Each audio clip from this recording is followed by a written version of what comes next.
This is just a cover sheet. Good morning. My name is Rex Hamilton. First, I would like to thank everyone for being here today.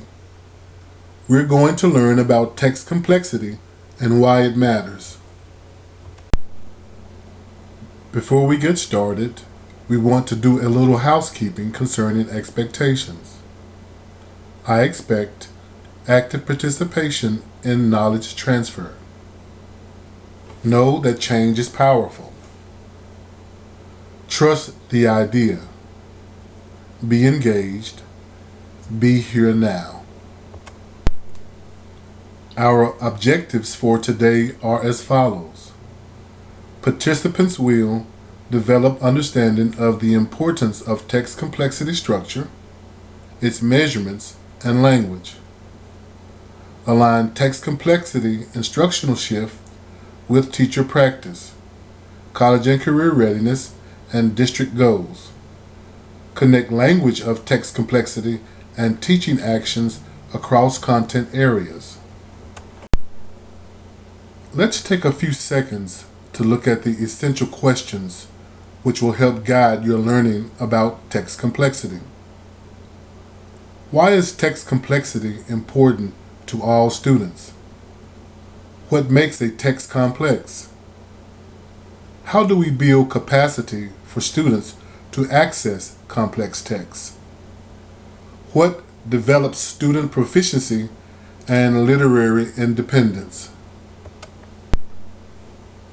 When it comes to literacy and foundational learning, no one wants to talk about the elephant in the room. A large number of graduating high school students are not college and career ready. According to Memphis Fast Forward, by the year 2018, almost 2/3 of all jobs will require post-secondary education. This represents about 30 million jobs. For students not prepared, that's 30 million missed opportunities. The implications for the city of Memphis are great in terms of increasing crime and poverty. Recently, Choose 901, a group of city leaders, visited New York to recruit workers and college talent to fill open positions within various companies in Memphis. It is imperative that our students are able to read and comprehend independently and proficiently the various kinds of complex texts commonly found in college and career settings. So there are definitely societal implications of ill-prepared students entering adulthood. So who are you teaching? The following graph represents ACT performance by various demographic groups over a several-year period. These are composite scores, and the performance of each group over the different subject areas of the ACT cannot be determined from information on the graph. However, it can be determined that access to complex text is needed.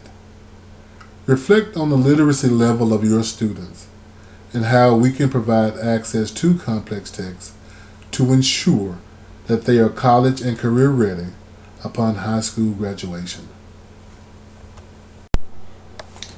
In 2014, the Shelby County Schools Board of Education put forth a strategic plan called Destination 2025.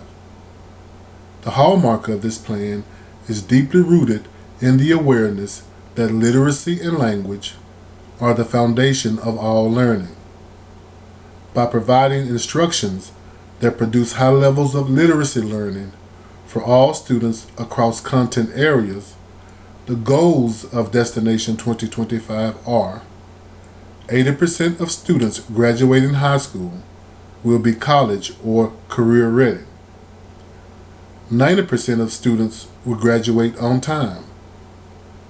100% of students graduating college or career ready will enroll in a post-secondary opportunity. These are ambitious yet attainable goals for school and student performance. along with Destination 2025, Shelby County Schools also developed the Comprehensive Literacy Improvement Plan, or CLIP. CLIP is a quality, balanced literacy approach to student learning. Together, these two initiatives establish common goals and expectations for student learning across schools. If we are to accomplish these goals, we must talk about the elephant in the room. When it comes to change, sometimes we are resistant. Have you ever heard a fellow colleague make statements like the ones listed on the slide? You've got to be kidding me. The school district expects me to use the standards to use text above students' reading level, dissuade students from reading by giving them frustrating text. I would like for you to trust the idea and take on a proactive attitude instead of a reactive attitude. In order for us to accomplish Destination 2025, we must be the change agents. So what is text complexity? Text complexity is a readability measure that is designed to provide students greater capacity and access to grade level bands. We will talk more about grade bands later. Information about text complexity can be found as part of the Common Core Standards in Appendix A. Text complexity is a tool intended to strengthen classroom instruction. This will be accomplished by increasing student comprehension of complex text and moving these students forward to become independent and proficient readers. According to Common Core Appendix A, there are 3 elements that work in conjunction to determine the complexity of a text.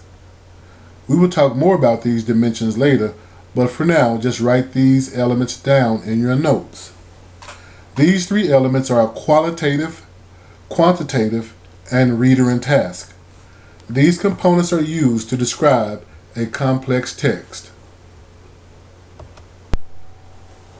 In 2006, ACT researchers determined that text complexity can be used as a predictor of student success for college freshmen. Researchers found that about half of all test takers in 2005 were not college or career ready. What's interesting is that more 8th and 10th graders are on track to be college or career ready than ultimately reach the level of readiness by the time these students reach 12th grade. What happens? In the study, the differentiator across all student demographics was actual reading performance on complex text. Because it is research and evidence-based, if one improves student performance on complex text, this will increase the number of students who are college or career ready. We can change the trajectory of student readiness for college and careers by improving student access to complex text. This is how we will accomplish the goals set forth in Destination 2025. Here is a graphical representation of the results of the 2006 ACT study.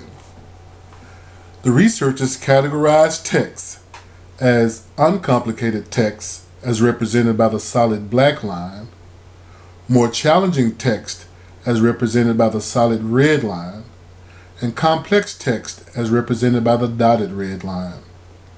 The reading benchmark was an ACT score of 21 that actually predicted the success in college. It was determined that students reaching this benchmark were college and career ready. The x-axis, or bottom numbers on the graph, are the ACT scores ranging from 11 to 36. Look at the x-axis of the graph and find the score of 21. Now look at the red dotted line above the score 21, and you will see that it begins to curve upward.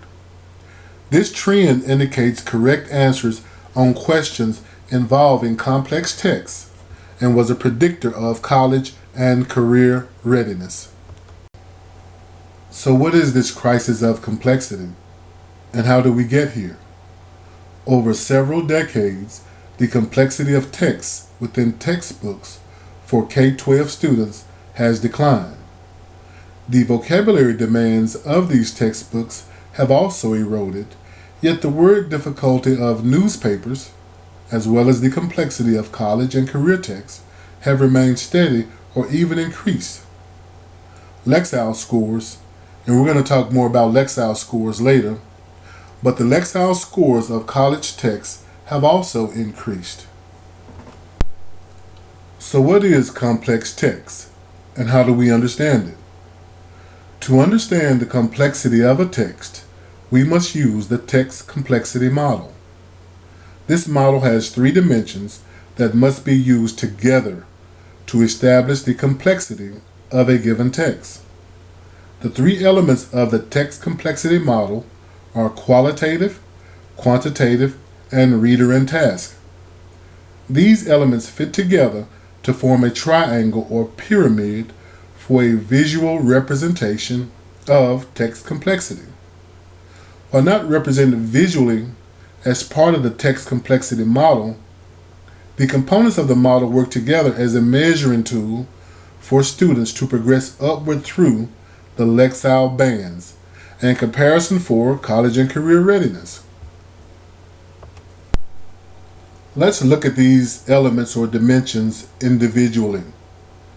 The quantitative dimension of text complexity is measured by computer software.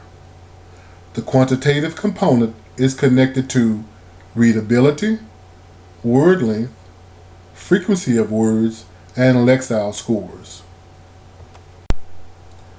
The qualitative dimension of text complexity is measured by the reader.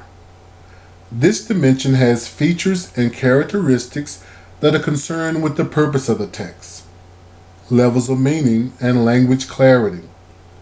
A teacher using qualitative text analysis is interested in how the text supports the reader and what might challenge the reader, such as format and layout of the text.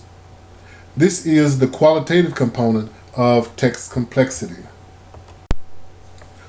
Now let's look at the last element of the text complexity model, reader and task. The reader and task component of text complexity is measured by the teacher using state exam scores, work samples, and other assessment tools. The teacher should also consider student motivation, knowledge, and previous experiences, as well as task complexity. Identifying text complexity. Now let's close the gap. We have seen the text complexity model and how each dimension has a special role in measuring text complexity. How can we use the model to help us prepare students for college and careers? What is not covered explicitly within the model is the grade level bands. Research shows when readers are taught with a challenging text, they learn more. Learning and growing actually takes place when readers struggle successfully with these challenging texts. So, using the text complexity model, we are able to choose appropriate text based on Lexile scores or grade bands, reader interest, and student knowledge demands. On the next slide, you will see an example of text complexity grade bands. Well, I promised you a slide on grade bands. Here we are. Lexile measures can be used to determine a student's college and career readiness. Lexile bands, or Lexile ranges, group quantitatively measured text into text complexity grade bands. These grade bands are a measure of reading comprehension development, with the indication that students should be college and career ready as they progress upward through the bands. Beginning in the 2nd grade, a high school student having successfully navigated the Lexile bands would have encountered a staircase of increasing text complexity. Lexile bands determine grade appropriate text with the expectation that readers must stretch by proportionally choosing texts within a higher band. By reading increasingly complex texts, comprehension skills are developed, thus increasing a student's ability to discern more and make greater use of text. By immersion in the rigor of text at a higher complexity level, students build on early literacy gains. This is the staircase of increased text complexity. If you look at the chart and the various grade bands, each student, for example, a grade band 2 and 3, a person in that band should choose those books which are appropriate to his or her grade level, but they should stretch and reach into the next higher band. The purpose of the grade band is to have students read increasingly complex texts. There is a relationship between student readiness for college and careers, text complexity, and the TIM rubric. Text complexity has caused an instructional shift. Text complexity and the necessary instructional shift provide evidence on why we teach and what we teach. The TIM rubric provides an excellent roadmap on how we teach. This is the pathway to success for our students, school, and city. As I mentioned on the previous slide, text complexity has created an instructional shift. We're going to step back a moment and listen to a 5-minute video on accessing complex text. This is actually a classroom setting of elementary students, and I think you're going to enjoy it. Here goes. As students progress to more difficult texts, there may be features of those texts that make them more challenging to understand. In this video clip, you'll see excerpts from a close reading lesson in which Wiley Blevins focuses on helping students understand several features of complex text. The features he addresses include author's purpose, difficult vocabulary, and sentence structure.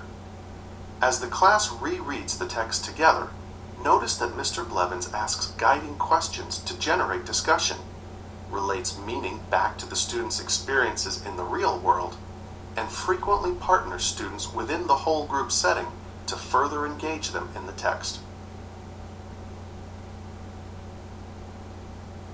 Now, Guillermo shared with us a really interesting fact from the story that when Philo's father took him to see that train, he was afraid at first. Why do you think the author wanted to tell us that? Talk to your partner and see if you can figure out why the author might have wanted to tell us that. Even though she really liked mechanical stuff, he wasn't really sure about what he wanted to do. I want Lauren to share one of her ideas for why she thinks he was scared, because I think it's really insightful. Lauren. I thought it was kind of interesting because he invented so many good things, and then you would never think he'd be nervous when he was little. Yeah, it was surprising that here this great inventor was afraid of something that he was going to someday learn so much about and tackle. Exactly. I think that's one of the reasons, because it makes Philo feel more human to us, doesn't it? We can relate to him, because there are things that scare us when we're very young. Okay, why did the author make a point to talk about things like telephones and phonographs? What was so special about these two inventions that gives us a hint that Philo might create, the TV someday? Well, they kind of contributed to his want to learn about knowledge, so it kind of contributed to it. What was it that fascinated him about these two inventions in particular? Just about how they can make noise and stuff. Yeah, I think one of the reasons too is not only was he fascinated by the noise, but these were inventions that brought people closer. Remember, Philo lived far from his friends and relatives, and so the telephone brings us very close, even though we can't physically see someone. The phonograph, everyone would gather around and listen to this music. What do we do when a TV show is on with our families? We gather around, we watch it together. It brings people close together. This was an idea that was really important to Philo. There are a couple words on this page that be potentially confusing. I want to make sure that we all understand them because they're important to the story. And the first one is generator. So look in the second paragraph for the first instance where we see what a generator is, or we hear about a generator. And I want you to see if you can find some context clues that would help us figure out what a generator is or what a generator does. Angelica, give us one clue. It says that a generator ran the lights and the water heater. So what do you think a generator is based on that clue? I think the lights and the heat and What do they need to run? electricity. Do you guys agree with that? So a generator is something that generates or makes electricity. There was another word that Les says is that Philo bombarded him with questions. If I bombard you with questions, what am I doing? What am I doing? What am I doing? That means you just keep asking, you won't stop asking them questions, or you won't stop throwing balls at them, keep bombarding balls at them. Yes, I'm asking lots of questions very, very rapidly. Can you think of a word that means the same, a synonym for bombarding? Guillermo? Rapidly Rapidly doing what? asking questions. Great. Now, who is someone that you bombard with questions? Bryce, who do you bombard with questions? My dad. So he knows a lot about a lot of things. So we bombard people with questions who know more than we do about something we're interested or curious in. Correct? Great. Look at the bottom of this page. There are these special marks at the bottom of the page. Does anyone know what they are called? We've seen them once before. They have kind of a funny name. You might not remember. It's called an ellipses. Anyone heard that word before? Ellipses?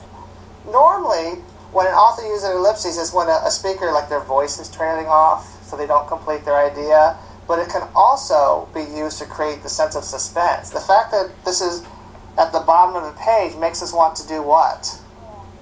It makes us want to turn the page to see what's coming next. So it does create a moment of suspense. There's an idea there that hasn't been completed. It's interesting to look for these techniques that authors use.